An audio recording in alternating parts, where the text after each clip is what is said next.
혜연아, 아빠야. 휴대폰 너머로 들려온 목소리에 손이 얼어붙었어요. 15년 만이었습니다. 김혜연은 교무실 책상 앞에 앉아 있었어요. 점심시간이라 선생님들이 오가는 소리가 들렸습니다. 누구세요? 일부러 모르는 척 했어요. 가슴이 두근거렸습니다. 아빠야, 내 아버지. 아버지의 목소리는 예전과 달랐어요. 힘이 없었습니다. 떨리고 작은 목소리였어요. 78세가 된 노인의 목소리였습니다. 안녕하세요. 오늘의 사연 이야기가 시작되기 전에 구독과 좋아요 부탁드립니다. 소중한 관심은 저에게 큰 힘이 됩니다. 혜연은 숨을 깊이 들이마셨어요. 무슨 일이세요? 냉정하게 물었습니다. 손에 든 볼펜을 꽉 쥐었어요. 지금 어디에 있니? 아버지가 물었습니다. 학교에요. 근무 중이고요. 선생님 됐구나. 그래, 잘 됐네. 아버지의 말에 입술을 깨물었어요. 선생님이 된 지 벌써 25년이 넘었는데 이제야 아시나 싶었습니다. 용건만 말씀하세요. 혜연이 말했습니다. 옆 책상 동료 선생님이 걱정스러운 눈빛으로 쳐다봤어요. 나 지금 요양원에 있어. 아버지가 말했습니다. 대전 유성구에 있는 실버타운인데 말이야. 가슴이 철렁했어요. 요양원이라니 건강이 안 좋으세요? 물어보고 싶지 않았지만 입에서 나왔습니다. 당뇨하고 심장이 안 좋아서 말이지. 아버지가 기침을 했어요.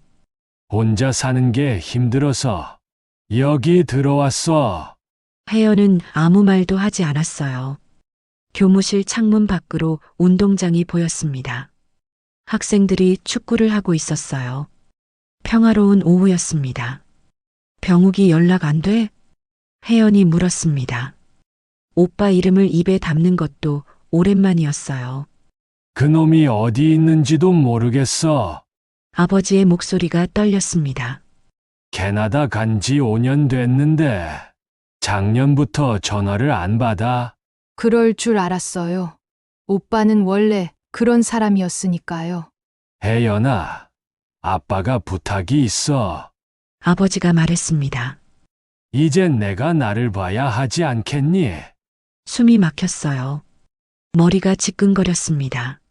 토요일에 한번 와줄 수 있겠니? 아버지가 조심스럽게 물었습니다.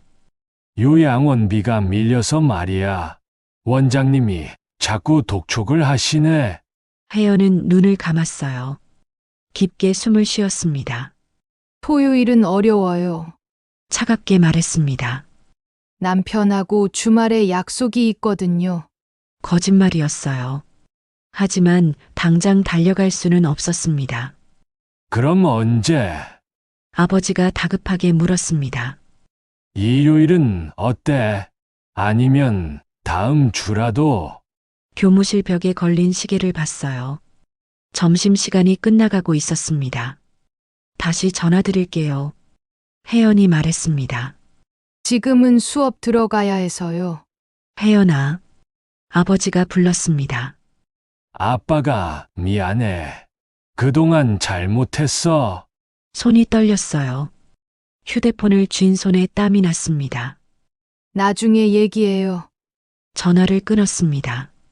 책상에 휴대폰을 내려놓았어요. 동료 선생님이 다가왔습니다.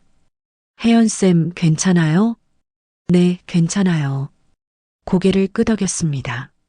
하지만 괜찮지 않았어요. 손이 계속 떨렸습니다. 가슴이 답답했어요. 15년 전 생각이 떠올랐습니다. 결혼식 날이었어요. 아버지는 오지 않았습니다. 딸 결혼식은 안 가도 되라고 하셨죠. 오빠 결혼식 때는 3일 전부터 준비하시더니요. 양복도 새로 맞추시고 축의금도 500만 원이나 주셨어요. 혜연 결혼식엔 50만 원이었습니다. 그것도 어머니가 몰래 주신 거였어요. 여자는 시집 가면 남의 집 사람이야. 아버지가 늘 하시던 말이었습니다. 아들이 진짜 자식이지. 그 말을 들을 때마다 가슴이 아팠어요. 나는 자식이 아닌가 싶었습니다. 수업종이 울렸어요. 교실로 가야 했습니다. 복도를 걸으면서 생각했어요. 가봐야 하나? 하지만 발길이 떨어지지 않았습니다. 15년 동안 한 번도 안부 전화 없던 아버지였어요. 필요할 때만 딸을 찾는 거였습니다. 그게 너무 억울했어요. 교실 문을 열었습니다. 아이들이 웅성거렸어요. 선생님, 오늘 시험이죠? 한 학생이 물었습니다. 응, 준비 잘했지? 밝게 웃으며 대답했어요. 하지만 마음은 무거웠습니다. 칠판에 시험 문제를 적으면서도 아버지 목소리가 귓가에 맴돌았어요. 이제 내가 나를 봐야 하지 않겠니? 왜 나여야 하죠? 왜 오빠는 안 되고 나여야 하는 거예요? 분필을 꽉 쥐었습니다. 손끝에 힘이 들어갔어요. 학교가 끝나고 집으로 돌아왔습니다. 현관문을 열자 남편이 저녁을 준비하고 있었어요. 왔어요? 남편이 앞치마를 두른 채 웃었습니다. 오늘 김치찌개 끓였어. 고마워요. 가방을 내려놓았어요. 소파에 주저앉았습니다. 무슨 일 있어요? 얼굴이 안 좋은데. 남편이 다가와 물었습니다. 친정아버지한테 전화 왔어요. 남편의 표정이 굳었어요. 15년 만이라는 걸 알았습니다. 뭐래요? 남편이 옆에 앉았습니다. 요양원에 계신데요. 돈이 필요한가 봐요. 한숨이 나왔어요. 오빠는 연락이 안 된대요. 그래서 남편이 내 손을 잡았습니다. 당신은 어떻게 하고 싶어요? 잘 모르겠었어요. 가슴 한편으론 가봐야 한다는 생각이 들었습니다. 하지만 다른 한편으론 너무 억울했어요. 평생 차별받고 살았는데 이제 와서 딸을 찾다니요. 생각 좀 해볼게요. 남편에게 말했습니다. 급하게 결정할 일은 아닌 것 같아요. 그래요. 천천히 생각해요. 남편이 내 등을 토닥였습니다. 어떤 결정을 해도 나는 당신 편이에요. 그 말에 눈물이 날 뻔했어요. 겨우 참았습니다. 저녁을 먹으면서도 입맛이 없었어요. 김치찌개가 목으로 넘어가지 않았습니다. 밤에 침대에 누워서도 잠이 오지 않았어요. 천장을 보며 생각했습니다. 아버지는 지금 어떤 요양원에 계실까? 혼자 계시면 얼마나 외로우실까? 하지만 동시에 이런 생각도 들었어요. 나를 이렇게 키운 데가 아닐까? 복잡했습니다. 머리가 아팠어요. 옆에서 남편이 자고 있었습니다. 규칙적인 숨소리가 들렸어요. 새벽까지 뒤척이다가 겨우 잠이 들었습니다. 꿈속에서 어린 시절 아버지가 나왔어요. 딸은 키워봤자 소용없어. 그 말이 귓가에 맴돌았습니다. 주말이 지나고 월요일 아침이 왔어요. 출근길에 옛날 생각이 자꾸 떠올랐습니다. 아버지의 전화 이후 계속 과거가 머릿속을 맴돌았어요. 잊고 싶었던 기억들이었습니다. 1985년 겨울이었어요. 혜연이 고등학교 3학년이던 때였습니다. 오빠는 서울에 있는 대학교 2학년이었어요. 방학 때마다 집에 내려왔습니다. 병욱이는 서울대 갈 거야. 아버지가 자랑스럽게 말씀하셨어요. 온 동네에 소문을 냈습니다. 오빠는 실제로 좋은 대학에 붙었어요. 집안의 자랑이었습니다. 그해 겨울 혜연도 대학 입시를 준비했어요. 성적은 오빠보다 더 좋았습니다. 전교 10등 안에 들었어요. 선생님들이 서울 대학을 권했습니다. 혜연이는 충분히 갈 수 있어요. 담임 선생님이 말씀하셨습니다. 원서 꼭 써보세요. 하지만 집에 돌아와서 말씀드렸을 때 아버지의 반응은 달랐어요. 서울은 안 돼. 단호하게 말씀하셨습니다. 여자가 서울까지 가서 공부할 필요 없어. 가슴이 철렁 내려앉았어요. 대전에 있는 대학 가면 되잖아. 그래도 아버지, 용기를 내서 말했습니다. 저도 공부 잘하잖아요. 병욱이도 서울 보냈는데 등록금이 얼마나 드는데. 아버지가 담배를 피우셨어요. 너까지 서울 보내면 우리 살림 어떻게 되겠니? 어머니는 옆에서 아무 말도 하지 않으셨어요. 고개만 숙이고 계셨습니다. 결국 혜연은 대전에 있는 국립대학교에 갔어요. 집에서 통학했습니다. 오빠는 서울에서 자취를 했어요. 매달 생활비 50만 원을 보내드렸습니다. 혜연은 생활비를 받지 못했어요. 아르바이트를 해서 용돈을 벌었습니다. 대학 4학년 때였어요. 혜연은 대학원에 가고 싶었습니다. 교수님이 권유하셨어요. 성적도 좋고 연구 능력도 뛰어나니까 대학원 진학하는 게 어때요? 설레는 마음으로 집에 말씀드렸습니다. 아버지, 저 대학원 가고 싶어요. 아버지는 식사 중이셨어요. 숟가락을 내려놓으셨습니다. 여자가 무슨 대학원이야? 차갑게 말씀하셨습니다. 공부는 이제 그만하고 취직해라. 하지만 오빠는 대학원 가잖아요. 혜연이 말했습니다. 오빠는 남자고 너는 여자야. 아버지가 큰 소리를 냈어요. 여자는 시집이나 잘 가면 돼. 그날 저녁 혜연은 방에서 혼자 울었어요. 베개에 얼굴을 묻고 소리 없이 울었습니다. 결국 대학원은 포기했어요.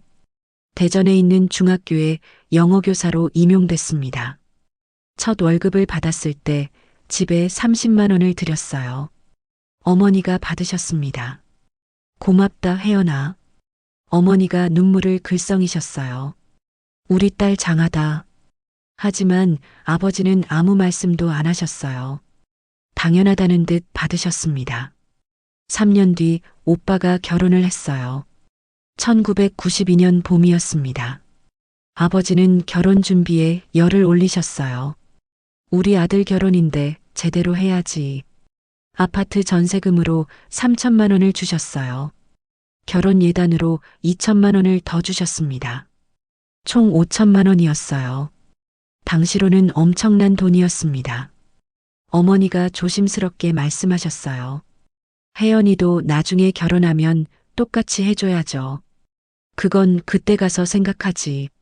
아버지가 대충 넘기셨습니다. 아들 결혼이랑 딸 결혼이랑 똑같을 수는 없어. 혜연은 그 말을 듣고 있었어요. 가슴이 먹먹했습니다. 2년 뒤 혜연도 결혼을 했어요. 남편은 같은 학교 수학교사였습니다. 결혼 준비를 하면서 아버지께 말씀드렸어요. 아버지, 오빠 때처럼은 아니어도 조금만 도와주실 수 있으세요? 아버지는 난처한 표정을 지으셨어요.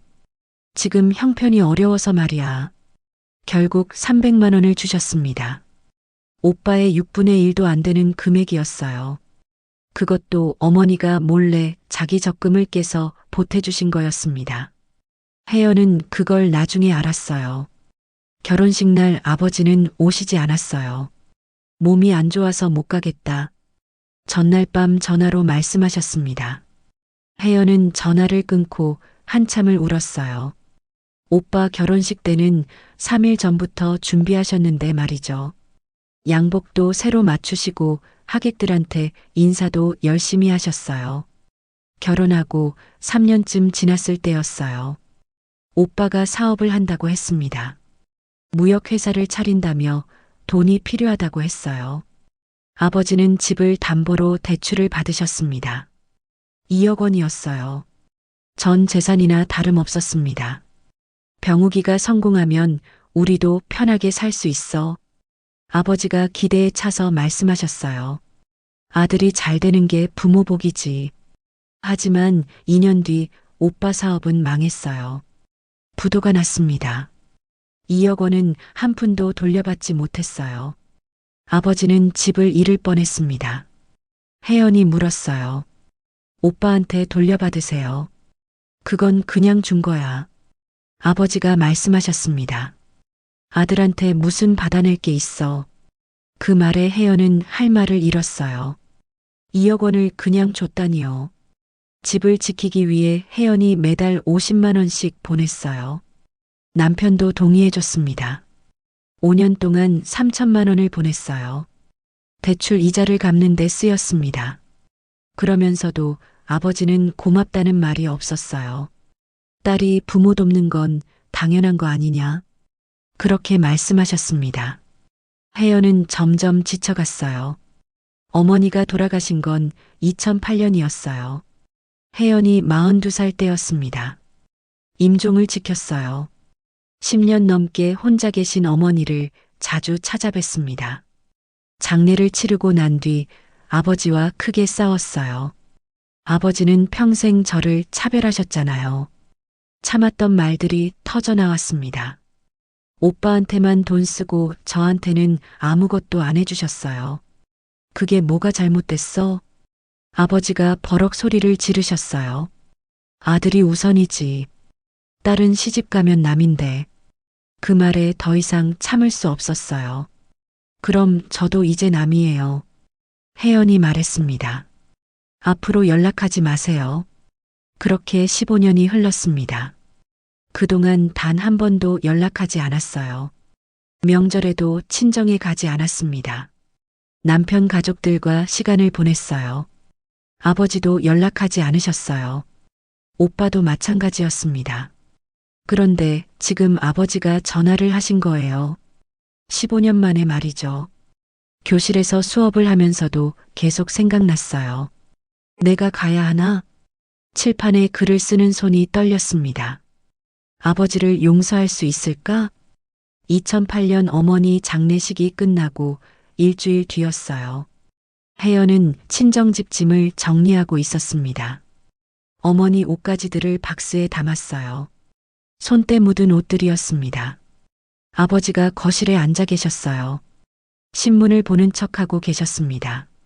아버지, 저 이제 갑니다. 혜연이 말했습니다. 그래.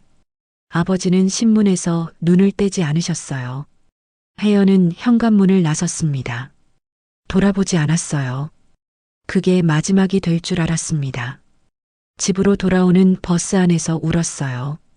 창밖을 보며 소리 없이 눈물을 흘렸습니다.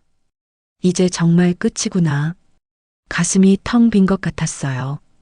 하지만 동시에 홀가분했습니다. 그의 가을 혜연은 승진 시험을 봤어요. 부장교사가 됐습니다. 학교에서 인정받는 교사였어요. 학생들도 혜연을 좋아했습니다. 영어 성적이 오르면 학부모들이 감사 인사를 했어요. 선생님 덕분에 우리 애가 공부에 재미를 붙였어요. 그런 말을 들을 때 보람을 느꼈습니다. 내가 하는 일이 의미 있다고 생각했어요. 큰딸 지민이가 고등학교에 들어갔어요.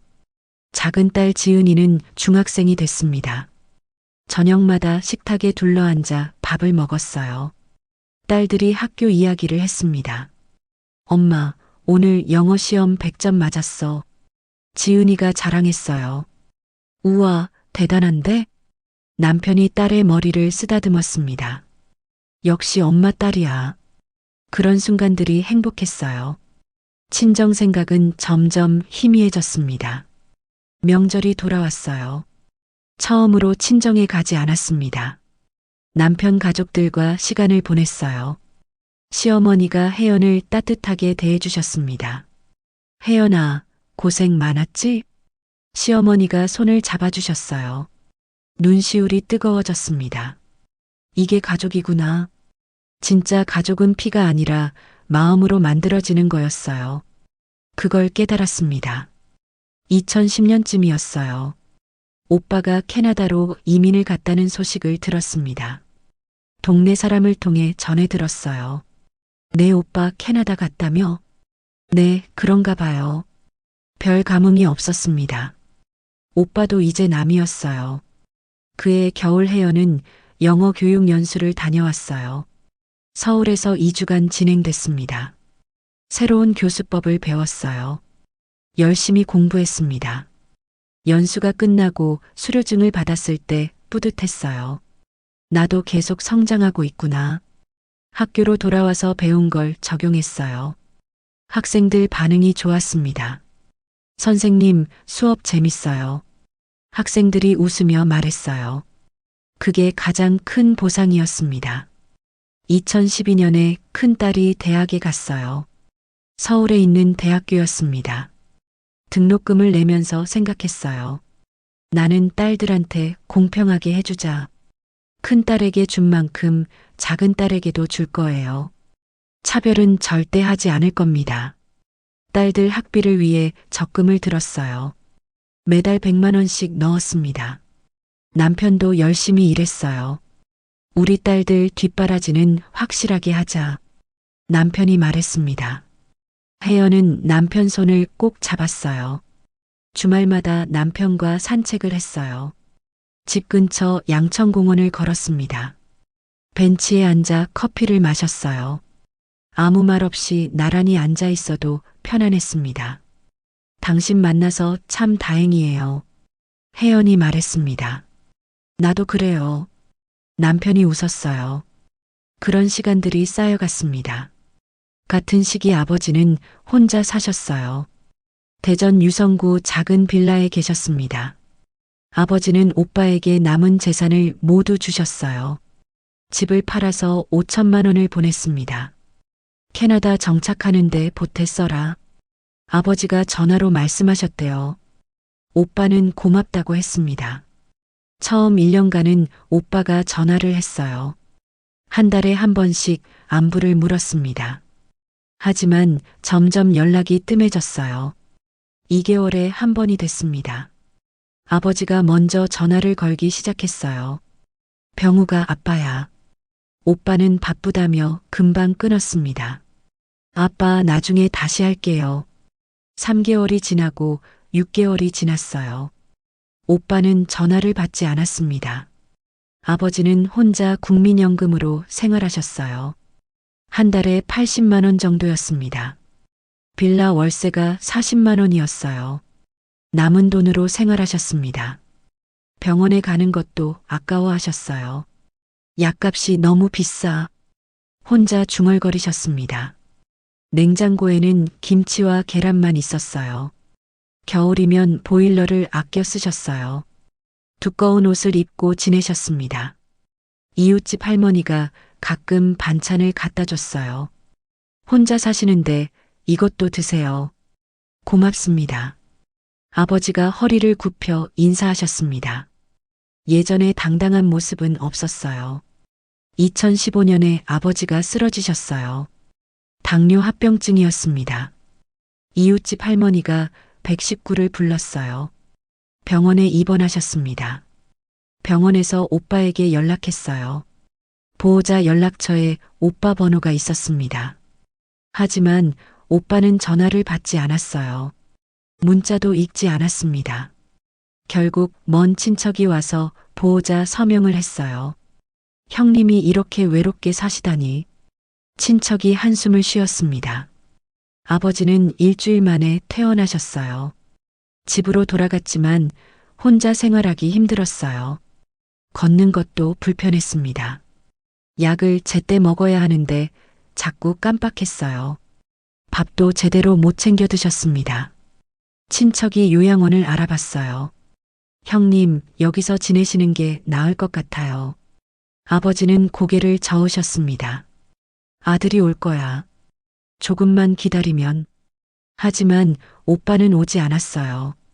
전화도 받지 않았습니다. 결국 아버지는 요양원에 들어가셨어요. 2016년 봄이었습니다. 보증금 500만 원에 월 120만 원이었어요. 국민연금으로 겨우 감당할 수 있는 곳이었습니다. 방은 4인실이었어요.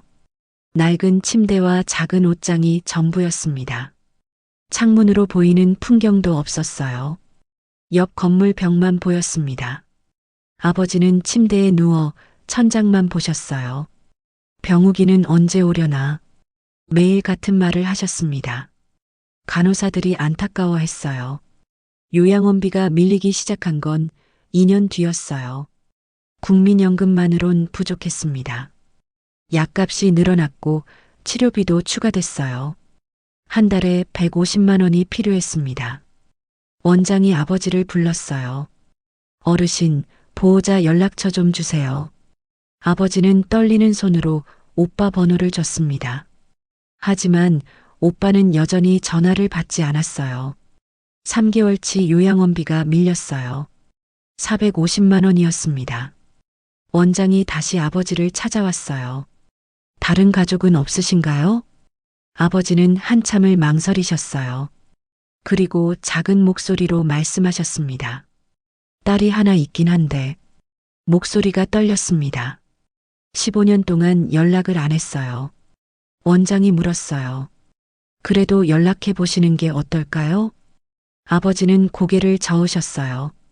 그 애한테 미안해서 어떻게 연락해. 하지만 선택의 여지가 없었습니다. 다음 달이면 요양원에서 나가야 했어요. 아버지는 밤새 고민하셨어요. 침대에 누워 눈을 감지 못했습니다. 새벽녘에야 결심하셨어요. 혜연이한테 전화해보자. 손이 떨렸습니다. 15년 만에 전화였어요. 그렇게 아버지는 혜연에게 전화를 거셨습니다. 목소리를 가다듬고 또 가다듬었어요. 혜연아, 아빠야. 그 한마디를 하는데 온 힘을 쏟았습니다. 수화기 너머로 딸의 차가운 목소리가 들렸어요.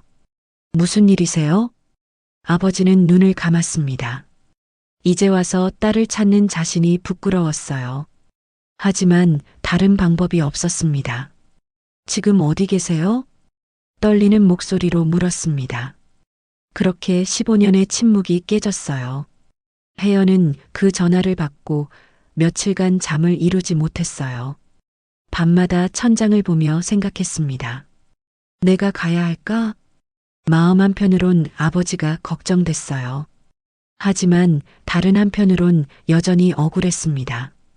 남편과 산책을 하며 이야기했어요. 15년 동안 한 번도 궁금해하지 않으셨잖아. 그래도 아버지잖아요. 남편이 말했습니다. 당신이 후회하지 않을 선택을 해요. 혜연은 한숨을 쉬었어요. 어떤 선택을 해도 마음이 편하지 않을 것 같았습니다. 금요일 저녁이었어요. 혜연은 남편에게 말했습니다. 내일 대전 가볼게요. 남편이 고개를 끄덕였어요. 같이 갈까요? 아니요. 혼자 갈게요. 혜연이 말했습니다. 제가 정리해야 할 일이니까요. 밤새 뒤척였어요. 잠이 오지 않았습니다. 새벽에 일어나 씻었어요. 거울 속 얼굴이 피곤해 보였습니다. 아침 일찍 집을 나섰어요. KTX를 타고 대전으로 향했습니다. 창밖 풍경이 빠르게 지나갔어요. 가슴이 두근거렸습니다. 대전역에 도착해서 택시를 탔어요. 유성구 실버타운으로 가주세요. 주소를 불렀습니다. 기사님이 내비게이션을 켰어요. 20분쯤 달려 도착했습니다. 낡은 3층 건물이었어요. 페인트가 벗겨진 외벽이 보였어요. 입구 간판도 색이 바랬습니다. 건물 안으로 들어갔어요. 소독약 냄새가 코를 찔렀습니다. 복도는 좁았어요. 형광등 하나가 깜빡거렸습니다. 원장실 문을 두드렸어요. 들어오세요.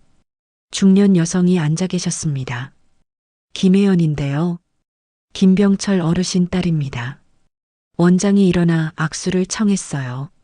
아, 오셨군요. 기다리고 있었습니다. 아버지는 어떠세요? 혜연이 물었습니다. 건강은 괜찮으신가요? 당뇨 관리가 필요하세요. 원장이 말했습니다. 심장도 좀 안 좋으시고요. 파일을 꺼내 보여줬어요. 요양원비가 3개월치 밀려 있습니다. 얼마인가요? 혜연이 물었습니다. 450만 원입니다. 숨이 막혔어요. 작은 돈이 아니었습니다. 형제분은 안 계신가요? 원장이 물었습니다. 오빠가 있는데 연락이 안 돼요. 혜연이 대답했습니다. 그럼 따님께서 부담하셔야 할 것 같은데요. 원장이 조심스럽게 말했습니다. 혜연은 입술을 깨물었어요. 일단 아버지 좀 뵙겠습니다. 자리에서 일어났습니다. 203호세요. 원장이 방 번호를 알려줬어요. 혜연은 고개를 숙여 인사했습니다. 2층으로 올라가는 계단이 삐걱거렸어요. 난간을 잡은 손에 땀이 났습니다. 203호 문 앞에 섰어요. 심장이 빠르게 뛰었습니다. 노크를 했습니다. 들어오세요. 아버지 목소리였어요. 문을 열고 들어갔습니다. 4인실이었어요. 침대 4개가 나란히 놓여 있었습니다. 아버지는 창가 쪽 침대에 누워 계셨어요. 15년 만에 보는 얼굴이었습니다. 많이 늙으셨어요. 머리가 하얗게 새셨습니다. 얼굴도 많이 야위셨어요. 주름이 깊게 패여 있었습니다. 아버지, 혜연이 불렀습니다. 아버지가 고개를 돌리셨어요. 눈이 마주쳤습니다. 아버지 눈에 눈물이 고였어요. 혜연아, 떨리는 목소리였습니다. 왔구나. 혜연은 침대 옆 의자에 앉았어요. 아무 말도 나오지 않았습니다. 미안하다. 아버지가 말씀하셨어요. 아빠가 정말 미안해. 손을 뻗어 혜연 손을 잡으려 하셨습니다. 혜연은 손을 빼지 않았어요. 아버지 손이 차가웠습니다. 뼈만 앙상하게 남은 손이었어요. 건강은 어떠세요? 혜연이 물었습니다. 그냥 그래. 늙으니까 이것저것 아프지. 아버지가 쓴웃음을 지으셨어요. 병욱이는 연락 안 돼요? 혜연이 물었습니다. 아버지 얼굴이 굳었어요. 3년 넘게 전화를 안 받아. 목소리가 떨렸습니다. 아빠가 뭘 잘못했는지 모르겠어. 혜연은 한숨을 쉬었어요. 당연한 결과잖아요. 속으로 생각했습니다. 하지만 입 밖으로 내지 않았어요. 원장님이 요양원비 얘기하셨어요. 혜연이 말했습니다. 아버지가 고개를 숙이셨어요. 미안하다. 내한테 이럴 자격이 없는데. 한참을 말이 없으셨습니다. 그래도 내가 아니면 아빠는 갈 데가 없어. 가슴이 답답했어요. 숨쉬기가 힘들었습니다. 아버지, 혜연이 입을 열었습니다. 요양원비는 제가 못 드려요. 아버지가 놀란 눈으로 쳐다봤어요. 450만 원은 큰 돈이에요. 혜연이 말을 이었습니다. 저희도 애들 학비 내느라 빠듯해요. 그럼 아빠는 어떻게 하라고? 아버지 목소리가 떨렸습니다. 나가라는 거니? 오빠를 찾아볼게요. 혜연이 말했습니다. 재산도 오빠가 다 받았잖아요. 아버지는 아무 말도 못 하셨어요. 이불을 꼭 쥐고 계셨습니다. 대신 주말마다 올게요. 혜연이 덧붙였습니다. 토요일 오후에 2시간 정도요. 정말? 아버지가 눈을 크게 뜨셨어요. 매주 온다고? 네. 혜연이 고개를 끄덕였습니다. 그 정도는 할 수 있어요. 아버지가 눈물을 흘리셨어요. 고맙다, 혜연아. 혜연은 가슴이 먹먹했어요. 복잡한 감정이 몰려왔습니다. 재산 정리해서 너한테 줄게. 아버지가 말씀하셨습니다. 남은 게 얼마 없지만 필요 없어요. 혜연이 단호하게 말했습니다. 저는 아버지 돈 필요 없어요. 그래도 아버지가 우셨습니다. 아빠가 너한테 해준 게 없잖아. 혜연은 대답하지 않았어요. 사실이었으니까요. 오빠 연락처 주세요. 화제를 돌렸습니다. 제가 찾아볼게요. 아버지가 휴대폰을 꺼내셨어요. 떨리는 손으로 번호를 보여주셨습니다. 혜연은 번호를 저장했어요. 제가 연락해 볼게요. 요양원을 나왔습니다. 밖 공기가 시원했어요. 벤치에 앉아 휴대폰을 꺼냈어요. 오빠 번호로 전화를 걸었습니다. 신호음이 길게 울렸어요. 받지 않았습니다. 다시 걸었습니다. 여전히 받지 않았어요. 문자를 보냈습니다. 오빠 김혜연이야. 아버지 일로 연락 좀 해줘.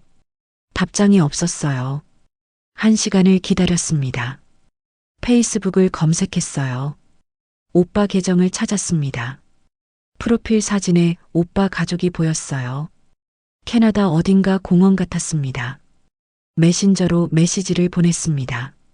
아버지 요양원비가 밀렸어. 오빠가 책임져야 할 것 같은데. 30분 뒤 답장이 왔어요. 무슨 소리야? 나는 돈 없어. 혜연이 답장을 보냈습니다.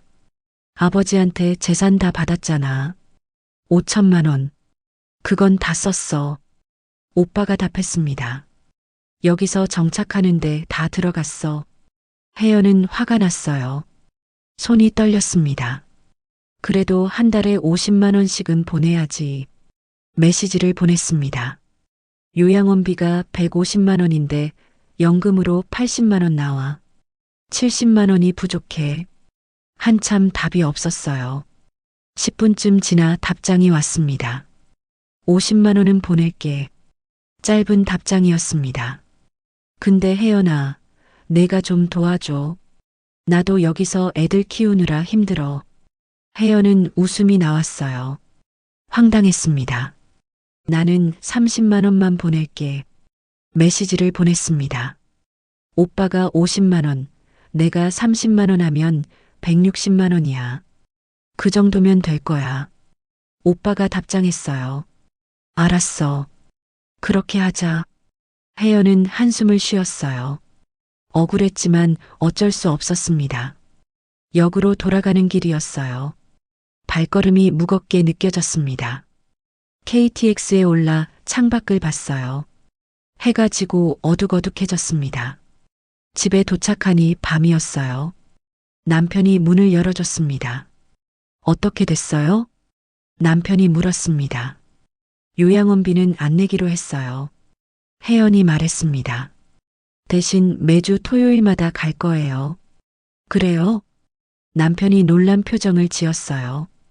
그게 맞는 것 같아요. 혜연이 남편을 안았습니다. 오빠랑 나눠서 부족한 돈만 보내기로 했어요. 힘들었죠? 남편이 등을 토닥였습니다. 혜연은 눈물이 날 것 같았어요. 괜찮아요. 겨우 말했습니다.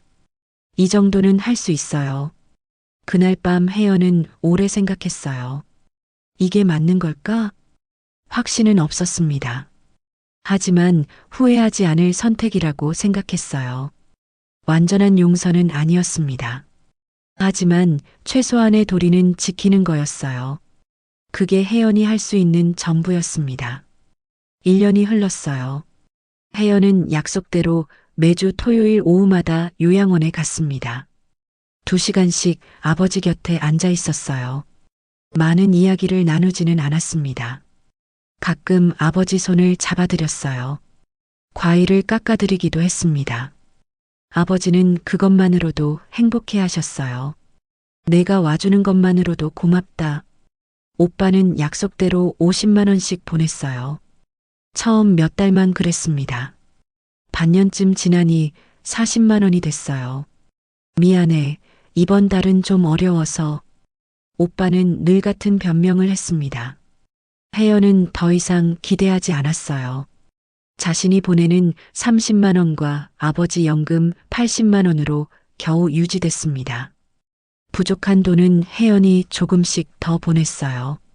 명절이 돌아왔습니다. 추석이었어요. 시댁에서 가족들이 모였습니다. 혜연은 시어머니를 도와 음식을 준비했어요. 혜연아, 친정은 안 가도 돼? 시어머니가 물으셨습니다. 명절은 여기서 보내려고요. 혜연이 대답했습니다. 아버지 생신 때만 가려고요. 시어머니가 혜연 손을 잡으셨어요. 참 장하다, 우리 며느리. 따뜻한 손길이었습니다. 가슴이 뭉클했어요. 아버지 생신날이 다가왔습니다. 11월이었어요. 혜연은 케이크를 사들고 요양원에 갔습니다. 작은 케이크였어요. 생신 축하드려요, 아버지. 촛불을 켰습니다. 아버지가 눈물을 흘리셨어요. 고맙다.